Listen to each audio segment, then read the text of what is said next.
It's summer. If you're an intermediate or beginner trumpet who hasn't taken lessons, you're going to want to watch this video.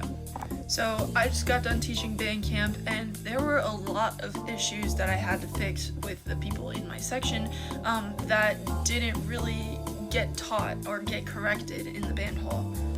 There are issues that you might not even notice you're doing wrong if you haven't had to take private lessons before.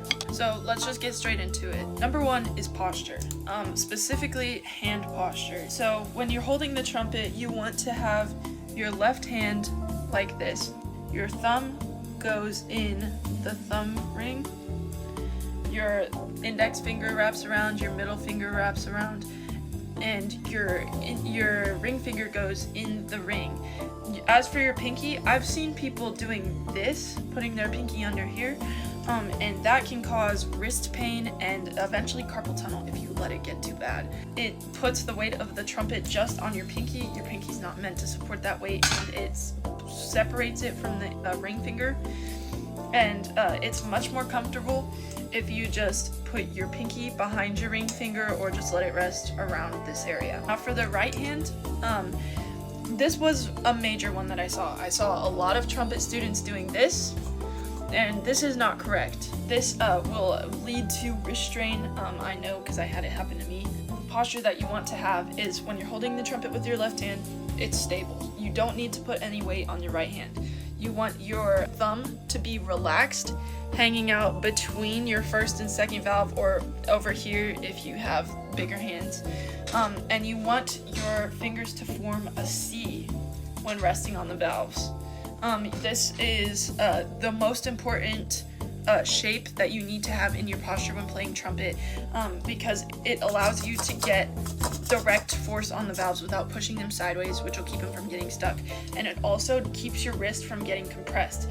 If your thumb is under the lead pipe and you're trying to play like this, it will crush your wrist. See, this is my wrist when it's where it's supposed to be, this is where it's not supposed to be, and that's a big difference. And finally, after your right hand's situated, you don't want your pinky in the ring. Especially, this can be a bigger problem if you have small hands.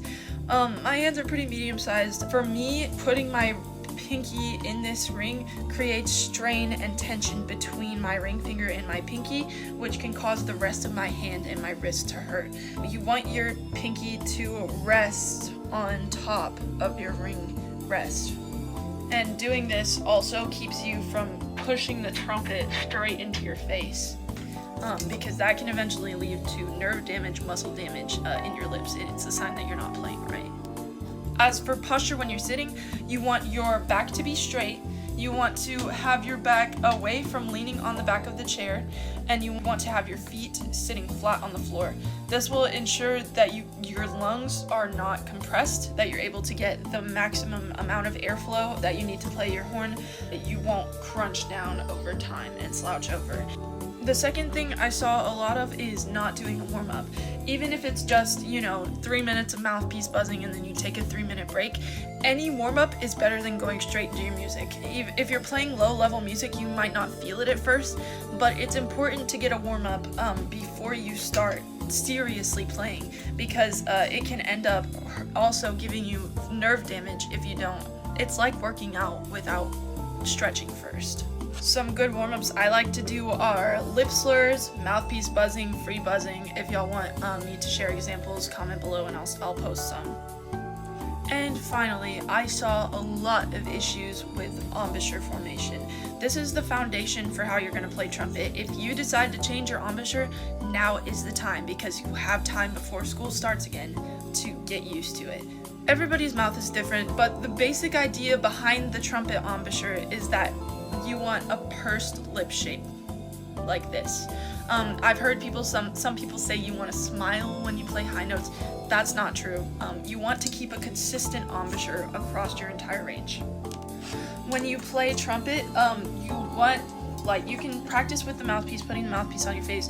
You want it to be centered between your two lips. You don't want it to be too low or too high. Again, it can be a little bit off, as long as it's comfortable, that's fine, but it cannot, you have to have an almost equal amount of your lips in the mouthpiece. You also want to make sure that the general shape you're getting with your embouchure is like an overbite. I had an overbite, I had braces to correct it, and then it came back because I'm a trumpet player and that's what you're supposed to have. Since the trumpet is angled this way, and you want your mouth to be flat on the trumpet, your lower jaw is going to have to come farther back. When you're playing super low notes, that's when you can bring your jaw forward to make your mouthpiece flat. You can move your horn as long as you keep your embouchure the same. For low notes, you can move your horn up. You want to aim the air. When you're playing in a concert ensemble, you do not want to have marching band posture. You don't want to have your trumpet all the way up all the time. You want a good 45-degree angle. It doesn't have to be exactly that, but that's the way that the ensemble is designed to get the trumpet sound through. And it's also helpful for keeping you from having tension. I get a lot of tension in my shoulders, especially when my horn's up here. If your horn is down here whenever you're playing in an ensemble, not too low, it'll allow you to see the director without having to raise your horn up, which creates the tension. I've been playing trumpet for nearly a decade, and I'm always happy to share things that I've learned. So if you have any questions or any, confusion, please leave a comment, DM me, and I will get back to you.